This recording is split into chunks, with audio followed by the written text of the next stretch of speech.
Good morning student. आज हम लोग स्टार्ट करेंगे क्लास 10th का जो छठा चैप्टर है, चैप्टर 6 है, जिसका नाम है त्रिभुज। आज हम लोग ट्रायंगल चैप्टर, उसका ये लेक्चर 1 है, इसको आज हम लोग डिस्कस करने वाले हैं कि त्रिभुज क्या है। क्योंकि आप जहाँ पे अभी खड़े हो, यहाँ के बाद आपके 10th के मैथ में त्रिभुज के बारे में स्टडी करना है, त्रिभुज का उपयोग करना है, एरिया फाइंड करना है, कोण निकालना है, भुजा निकालना है, त्रिभुज को समरूप प्रूफ करना है, सर्वांगसम प्रूफ करना है, वगैरह वगैरह, भुजा का कोण का अनुपात निकालना है, बहुत सारा काम करना है। उन सभी काम के लिए आज आपको सबसे पहले समझना पड़ेगा कि त्रिभुज क्या है और उसके अंदर क्या क्या गुण होता है, त्रिभुज किसे कहते हैं, त्रिभुज का प्रॉपर्टी क्या क्या है, और वगैरह वगैरह ढेर सारी बातें हम लोग पढ़ेंगे। ओके, तो आज का जो लेक्चर है आपका पहला, वो है त्रिभुज के बारे में, जो आपके क्लास 10th के मैथ का चैप्टर छठा है और ये क्लास 10th का मैथ है। ओके, तो हम लोग डिस्कस करते हैं यहाँ से आगे। हमारे डिस्कशन में सबसे पहला वर्ड आएगा त्रिभुज। हमारे डिस्कशन में सबसे पहला वर्ड आएगा त्रिभुज। और ये त्रिभुज क्या है जरा ये समझिएगा। सबसे पहली बात आपको समझना है कि अगर आप इस मार्कर या अपने पेन से अगर कॉपी पर एक निशान देते हो तो इसे कहते हैं पॉइंट। यदि आप कॉपी पर एक निशान देते हो, इसे कहते हैं पॉइंट। अर्थात पॉइंट जो है वो एक ज्यामितीय आकृति है जिसका न तो लंबाई है, न चौड़ाई है, न मोटाई है। ये क्या है? एक पॉइंट है। और किसी भी आकृति का ये शुरुआती स्टेज है। किसी भी आकृति को बनाते हैं तो वो शुरुआत पॉइंट से ही होता है। अगर ढेर सारे पॉइंट को मिला दें, यदि हम ढेर सारे पॉइंट को मिला दें तो ये बन जाएगा एक रेखाखंड। ये क्या बन गया? रेखाखंड। यहाँ पे क्या है? ए बी रेखाखंड है। अगर इसी रेखाखंड को एक तरफ रोक दें और एक तरफ खूब आगे बढ़ा दें तो ये बन जाता है किरण। इसका नाम क्या है? ये किरण है। ये क्या है? ये ए बी रेखाखंड है, ये किरण है। अगर इसी ए बी को हम लोग दोनों तरफ आगे बढ़ा दें तो ये हो गया रेखा, इसको बोलते हैं लाइन। ये है लाइन ए बी, ये रेखाखंड है। और रेखाखंड क्या है? बहुत सारे पॉइंट। ये आपका पॉइंट है, ये रेखाखंड है, ये किरण है और ये रेखा है। इस तरीके से क्या होगा? मिलता रहेगा और आगे बढ़ता रहेगा। अगर आपके बगल में ढेर सारा पॉइंट है, देखेंगे आपके सामने ढेर सारा पॉइंट है, इस ढेर सारे पॉइंट में से किसी भी दो पॉइंट को अगर आप मिलाएंगे तो आपको एक रेखा प्राप्त होगा। किसी भी अगर दो पॉइंट को मिलाते हैं एक रेखा प्राप्त होता है। किसी भी तीन पॉइंट को मिलाते हैं तो फिर भी एक रेखा प्राप्त होता है। लेकिन ये जो तीनों बिंदु है, ये तीनों बिंदु कोलिनियर है। कोलिनियर का मतलब होता है संरेख।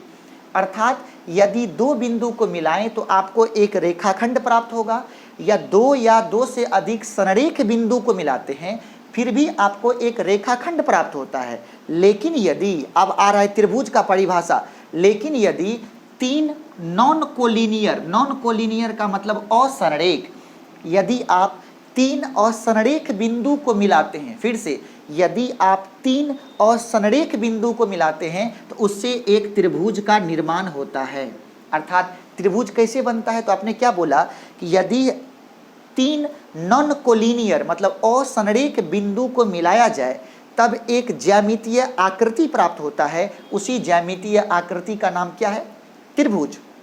लेकिन त्रिभुज को बनने के लिए तीन बिंदु नहीं चाहिए, तीन असंरेख बिंदु चाहिए। अगर वो तीनों बिंदु संरेख हो जाएगा तो उससे त्रिभुज का निर्माण नहीं होगा। और अगर त्रिभुज का निर्माण करना है तो उस तीनों बिंदु ए, ये बी और ये सी, अगर हम लोग तीनों असंरेख बिंदु को मिला दें तो एक नए प्रकार के ज्यामितीय आकृति का निर्माण होता है, जिसे आप क्या कहते हैं? त्रिभुज। लेकिन यदि तीन या तीन से अधिक असंरेख बिंदु है, मतलब आपके पास ढेर सारा असंरेख बिंदु है, तो तीन को मिलाने पर ढेर सारा त्रिभुज का निर्माण होगा। तीन को मिलाने पर ढेर सारे त्रिभुज का निर्माण होगा। देख लीजिए आप, ढेर सारे त्रिभुज का निर्माण होगा। यदि कम से कम तीन असंरेख बिंदु होगा तो एक त्रिभुज बनेगा, और यदि असंरेख बिंदु की संख्या बढ़ती चली जाएगी तो बनने वाले जो त्रिभुज हैं उनकी संख्या भी बढ़ती चली जाएगी।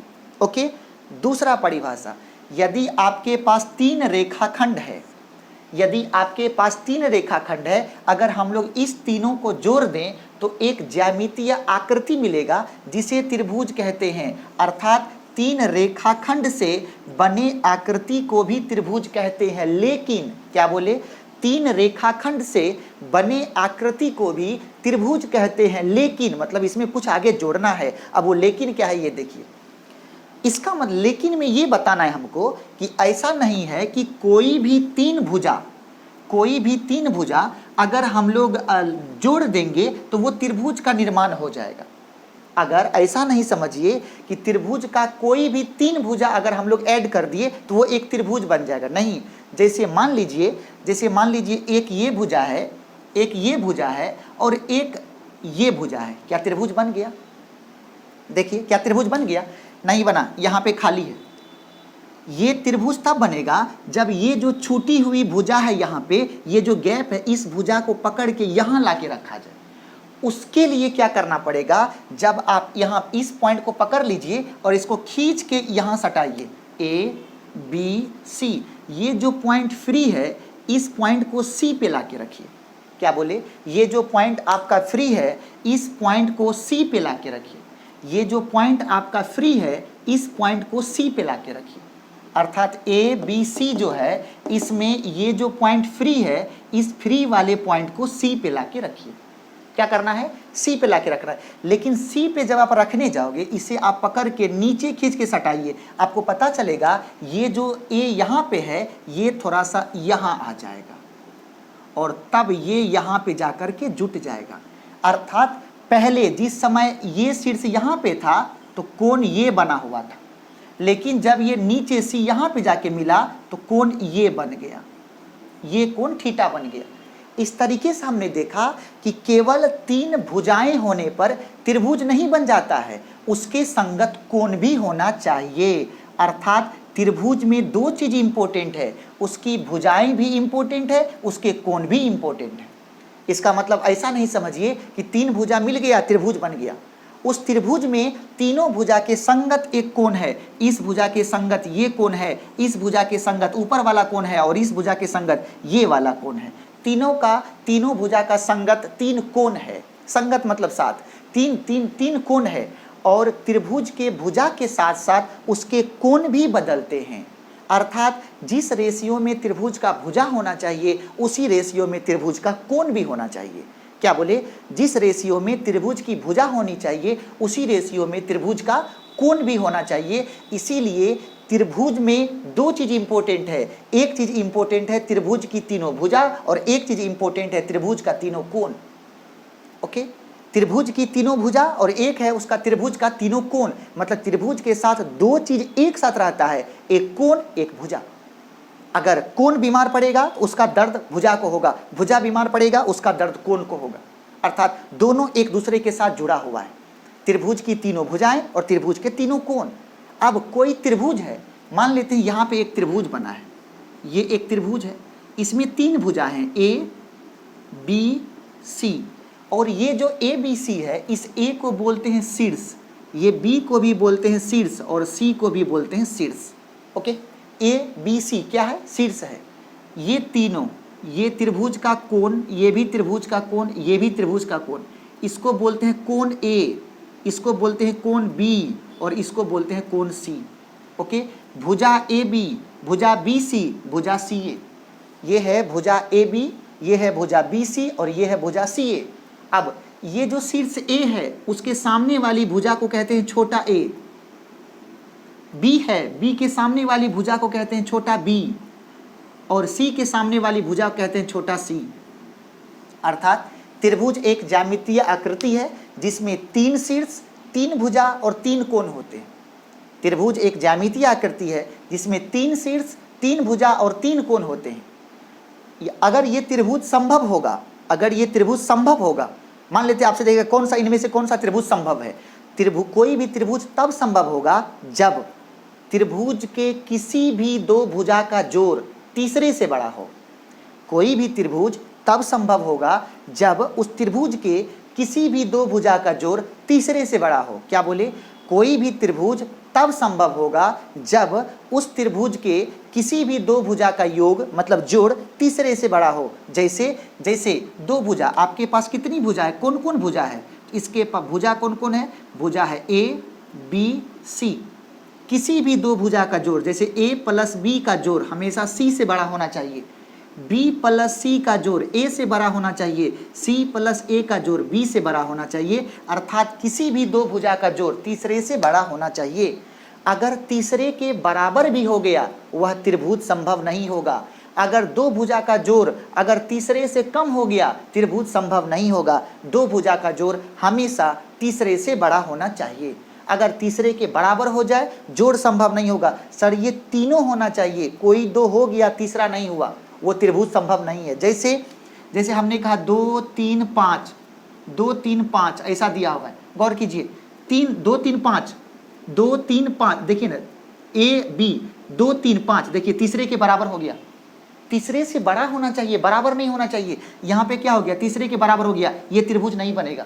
जैसे 2 3 4, 2 3 4, 2 3 5 4 से बड़ा, 4 2 6 3 से बड़ा, 4 3 7 2 से बड़ा, इसका किसी भी दो भुजा का जोड़ तीसरे से बड़ा है।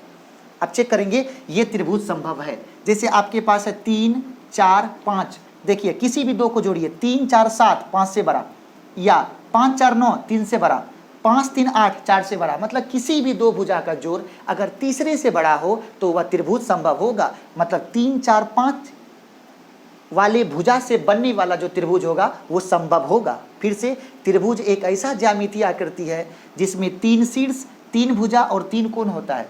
त्रिभुज तब संभव होता है जब उसमें किसी भी दो भुजा का जोड़ हमेशा तीसरे से बड़ा हो। अगर बराबर या छोटा आ गया तो वह संभव नहीं होगा। अभी हमने बताया इनमें से कौन कौन संभव होगा। त्रिभुज में 3 कोण होते हैं, कोण ए, कोण बी, कोण सी, और मैथ कहता है त्रिभुज के तीनों कोणों का जोड़ 180 डिग्री होना चाहिए। त्रिभुज के तीनों कोणों का जोड़ 180 डिग्री होना चाहिए। मतलब क्या, ये कंडीशन है भुजा का, ये कंडीशन भुजा का और ये कंडीशन कोण का। कोई बोलेगा बताइए 30 डिग्री 60 डिग्री और 120 डिग्री कोई त्रिभुज बन सकता है कि नहीं? आपसे पूछेगा त्रिभुज में 3 कोण, ये तीनों कोण दिया हुआ है, बोलो त्रिभुज बनेगा कि नहीं बनेगा? अगर ऐसा पूछे तीनों कोण को जोड़ दीजिए, अगर 180 पुर गया त्रिभुज बनेगा। आइए 120 प्लस 60, 180, 180 प्लस 200 कितना हो गया? 210। त्रिभुज नहीं बनेगा। मैक्सिमम कितना होना चाहिए? 180। 100 से अधिक से 180 से अधिक नहीं होना चाहिए और 180 से कम नहीं होना चाहिए।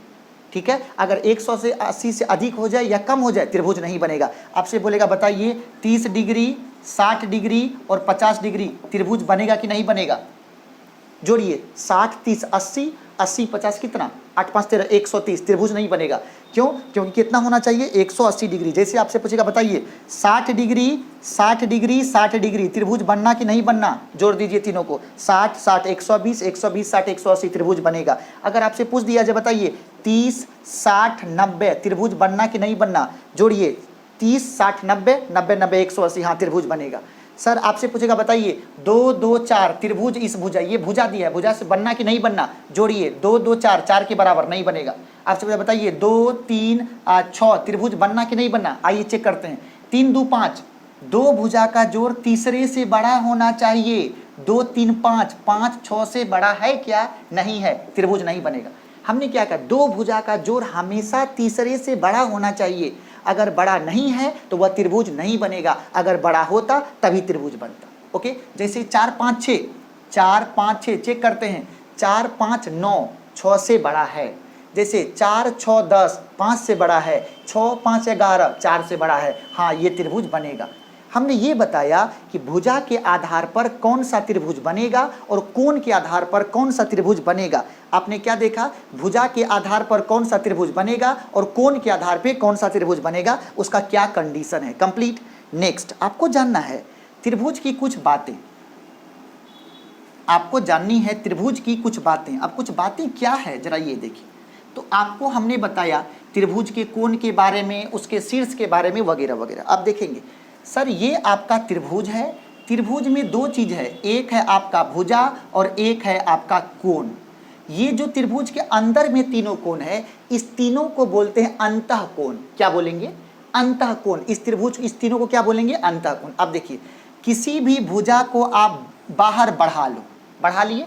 अब जैसे BC भुजा को बाहर बढ़ा लिए तो यहाँ जो ये कोण बना है, ये कोण बाहर में है, इसका नाम है बाह्य कोण।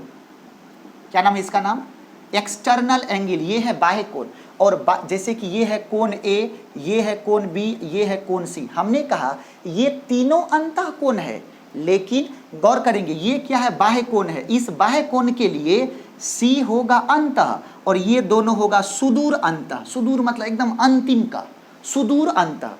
बाह्य को त्रिभुज के अंदर का तीनों कोण अंतः कोण है, लेकिन बाह्य के लिए सी अंतः कोण है और ए और बी सुदूर अंतः कोण है, और बाह्य कोण बराबर होता है सुदूर अंतः कोणों का जोड़। अर्थात ये बाह्य कोण को थीटा लिख दें तो थीटा बराबर हो जाएगा कोण ए प्लस कोण बी। अर्थात कोई भी बाह्य कोण बराबर फॉर्मूला होता है त्रिभुज का बाह्य कोण बराबर सुदूर अंतः कोणों का जोड़, सुदूर अंतः कोणों का जोड़, कोणों का योग। अर्थात त्रिभुज का बाह्य कोण बराबर क्या होता है, सुदूर अंतः कोणों का योग।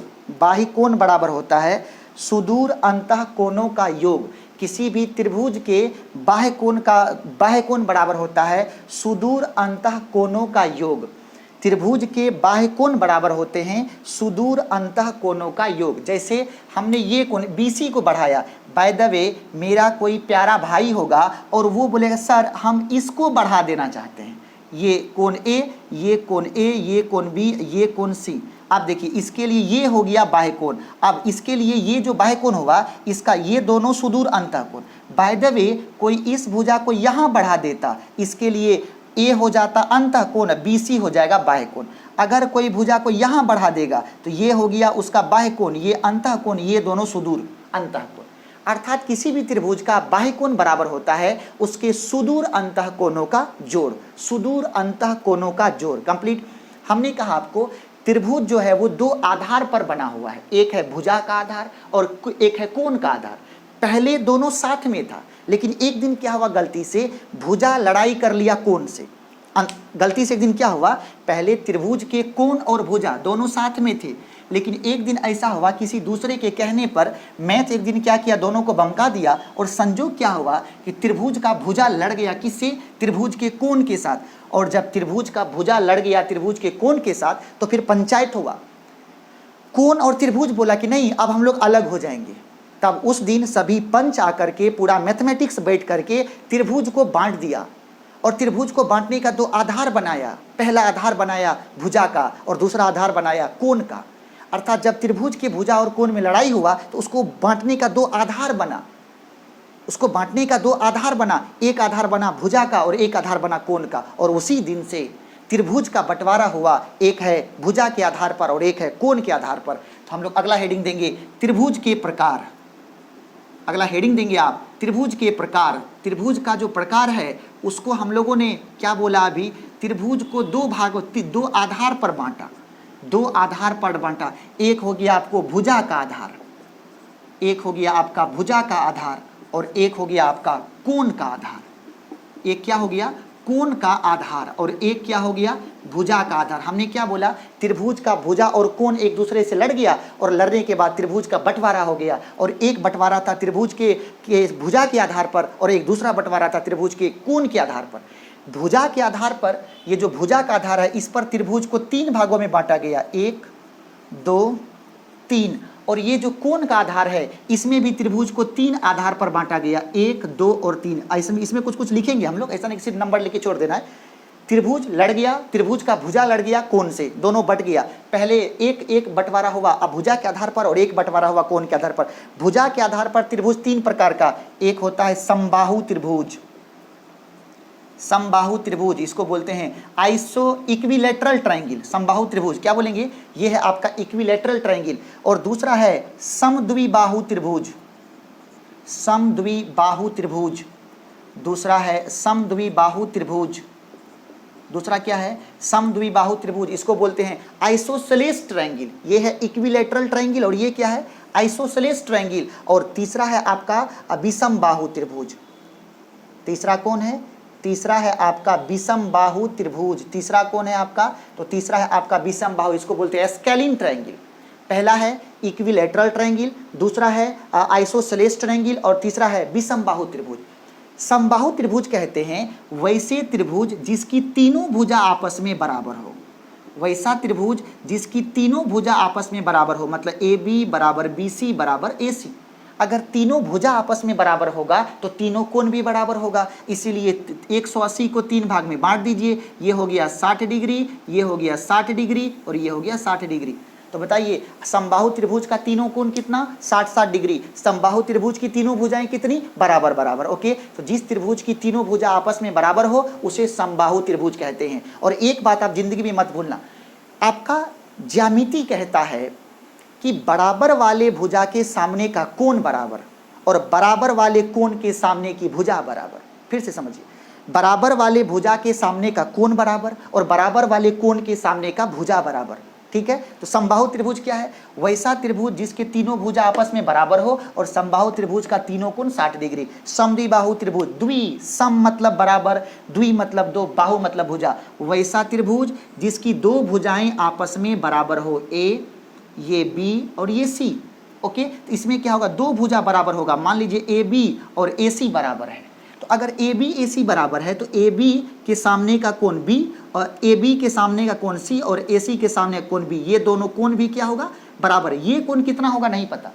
समद्विबाहु त्रिभुज का मतलब वैसा त्रिभुज जिसकी दो भुजाएं आपस में बराबर हो, तीसरी भुजा बराबर नहीं हो, वो अलग हो। अब कंप्लीट एक लाइन समझिएगा, सभी समबाहु त्रिभुज समद्विबाहु है लेकिन सभी समद्विबाहु त्रिभुज समबाहु नहीं है। ओके, अगला विषमबाहु त्रिभुज, वैसा त्रिभुज जिसकी तीनों भुजाएं अलग अलग हों।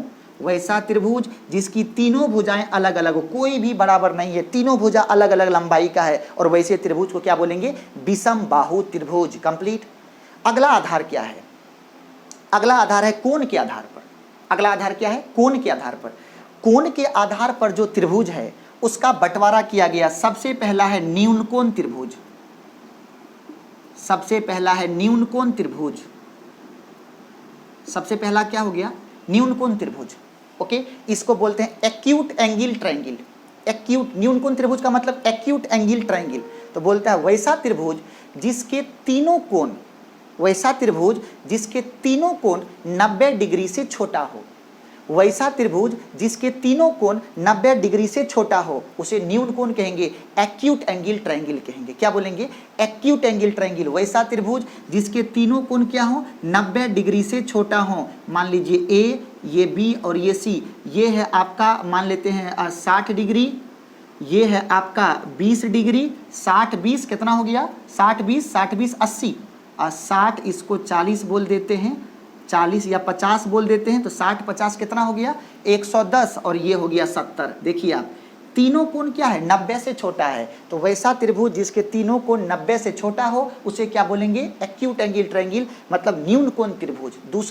दूसरा एक होता है समकोण त्रिभुज। समकोण त्रिभुज समझिएगा,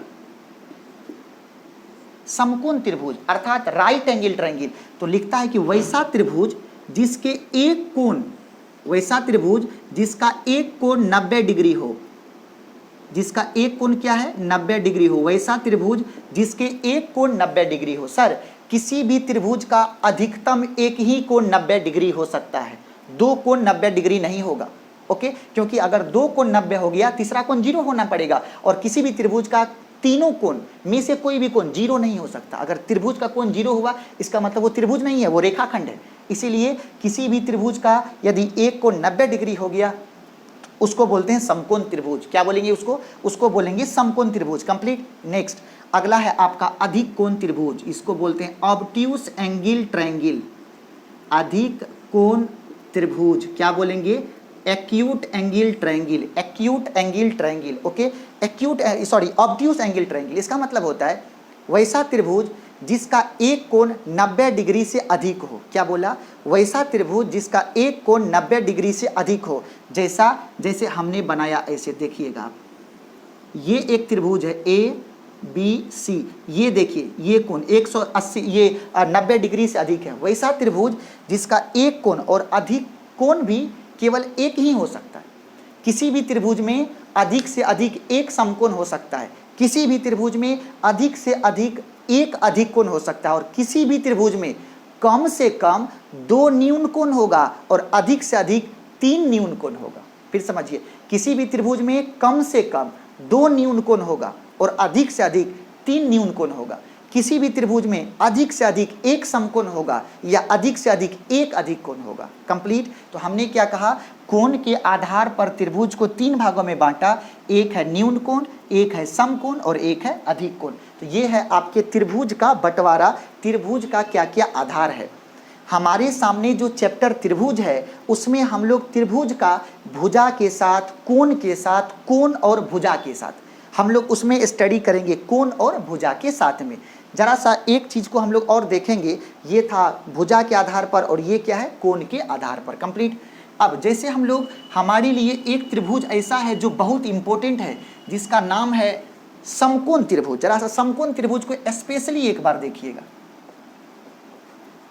समकोण त्रिभुज, ये जो आपके सामने समकोण त्रिभुज है, समकोण त्रिभुज किसे बोलेंगे, ये वैसा त्रिभुज जिसका एक कोण क्या हो, समकोण हो, ए बी सी। देखिएगा इस त्रिभुज में कौन सा, ये जो कोण बी है, ये बी कितना हो गया, थीटा बराबर 90 डिग्री। कंप्लीट।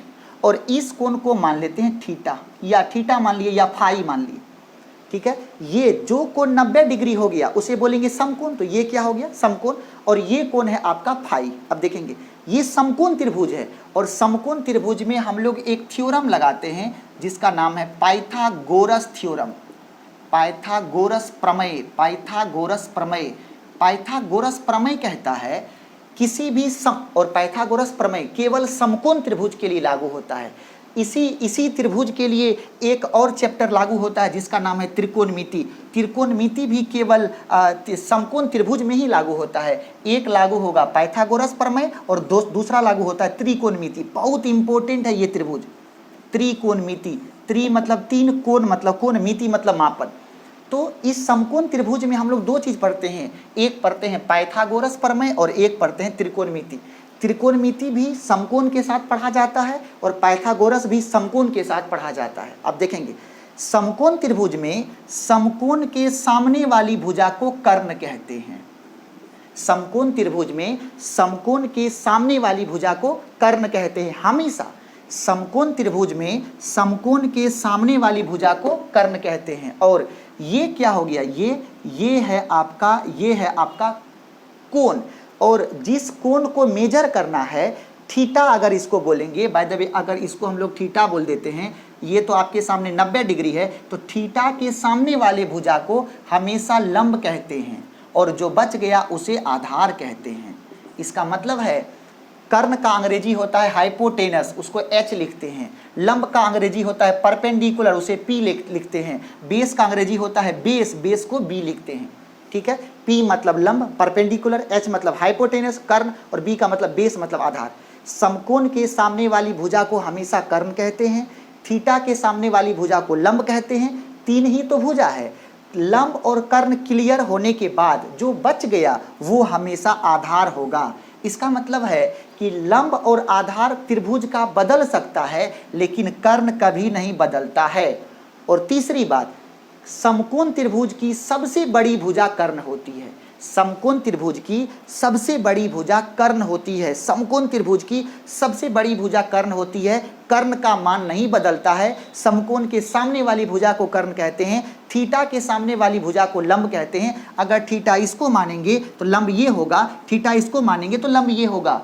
अगर थीटा इसको मान लिए तो लंब ये है और आधार ये है, थीटा इसको मान लिए तो लंब ये है, आधार ये है। अर्थात लंब और आधार इंटरचेंजेबल है, लेकिन कर्ण फिक्स है, वो कभी भी इंटरचेंज नहीं होता है। त्रिभुज की सबसे बड़ी भुजा को कर्ण कहते हैं, समकोण के सामने वाली भुजा को कर्ण कहते हैं। और पाइथागोरस प्रमेय कहता है समकोण त्रिभुज में, पाइथागोरस हमेशा किस में लगेगा, समकोण त्रिभुज में। तो समकोण त्रिभुज में कर्ण का स्क्वायर बराबर लंब का स्क्वायर जोड़ आधार का स्क्वायर।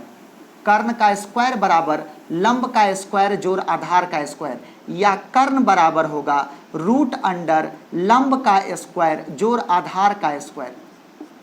सही है। अगर लंब निकालना होगा तो आधार को इधर ले आइए, रूट अंडर कर्ण का स्क्वायर माइनस क्या हो जाएगा, आधार का स्क्वायर।